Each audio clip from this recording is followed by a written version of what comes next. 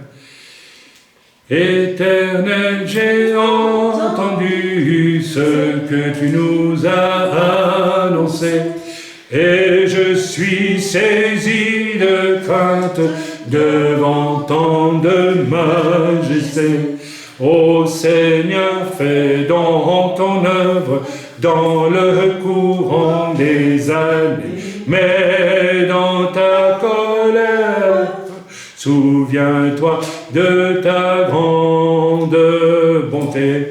Comme un éclat de lumière, sa gloire inonde l'univers. Des rayons partent de sa main. Voici le Dieu trois faces. Devant lui marche la peste. Une flamme est sous ses pieds. Il regarde le monde et les nations se mettent à trembler. Les montagnes et les collines devant lui sont abaissées. Alléluia! Je peux chanter toute la suite. Alors il y a toute la fin, et voilà. Ok. Tu parcours la terre entière, tu écrases les nations, tu viens délivrer ton peuple qui vivait dans l'oppression. Tu détruis de fond en comble la demeure des méchants. Tu transperces de tes flèches la tête des dirigeants. À cette voix, je frémis et je suis tremblant de frayeur. Je pourrais dire que je suis tremblé. Je dois attendre en silence la journée du destructeur. Mais voilà, et mes pieds, voilà, et voilà, etc. Et mes pieds sont comme des biches qui marcheront sur son chemin. La vie m'appartient en restant fidèle au Dieu souverain. Je trouvais extraordinaire de recevoir le 26 de Spurgeon, qui dit la même chose que ce que je vous ai prêché. J'espère que j'étais clair. Je suis très fatigué aujourd'hui, ne m'en veuillez pas. Et puis, d'avoir chanté Habakkuk sur l'air de l'hymne à la joie de Beethoven, ça veut tout dire, mes amis. Alors voilà, nous allons peut-être nous réjouir ensemble de ce que le Seigneur nous a sauvés, et nous allons le remercier pour ça de tout notre cœur. Nous allons, oui, je n'ai pas fini, voilà. J'ai une bonne nouvelle à vous annoncer. Amen. Vous voulez être rempli du Saint-Esprit, je sais qu'il y en a qui le demandent. Alors je vais vous dire une chose. Mariez-vous avec Dieu dans la joie et la louange. Et ça viendra tout seul. Il n'y aura pas besoin de s'énerver. D'ailleurs, au fond, oui, l'apôtre Paul a imposé les mains, les gens étaient remplis du Saint-Esprit. Mais ces gens-là, ils étaient mariés avec Dieu dans la joie et dans la louange. Ce n'étaient pas des chrétiens qui, bon, ceux qu'on peut dénoncer à travers le message que je viens de donner aujourd'hui. Réjouissez-vous dans celui qui vous a sauvé. Et vous croyez que Dieu va hésiter à vous remplir de son esprit? Il attend que ça, le Seigneur. Et c'est vous qui bloquez. Et vous avez beau vous faire imposer les mains, ça ne va pas venir parce que vous le voulez. Ça viendra quand Dieu le voudra, et quand vous vous marierez avec Dieu, dans l'adoration, la louange, je dirai, Seigneur, merci, alléluia, pour tout ce que tu as déjà fait pour moi. Merci, Seigneur, comme tu es grand, comme tu es bon. Et quand on dit ça, il faut le dire, non pas parce qu'on espère recevoir demain quelque chose, uniquement pour dire merci. Vous savez, vous n'oseriez pas le faire avec un humain. Je vous offre une boîte de chocolat. Imaginez que vous me dites merci en pensant, j'espère que tu me donneras encore une le mois prochain. Une drôle de façon de dire merci. Vous ne le feriez pas, n'est-ce pas? Vous direz, je suis quand même impoli. Déjà, il me donne une boîte de chocolat, je suis content. Mais avec Dieu, vous faites exactement le contraire. Est-ce que c'est si difficile pour nous de rendre grâce à Dieu de ce qu'il nous a donné, déjà le salut, gratuitement, comme ça, pour dire merci? Merci pour la boîte de chocolat que tu m'as offerte. Et c'est une fameuse boîte de chocolat. Tu m'as sauvé, tu m'as donné le salut. Mon nom est inscrit dans le livre de vie. te loue, je te bénis, Seigneur. Mariez-vous avec Dieu dans la louange, dans l'adoration, et le reste viendra tout seul. Amen. Voilà, je pense que tu peux clore la prise de vue, ma chérie.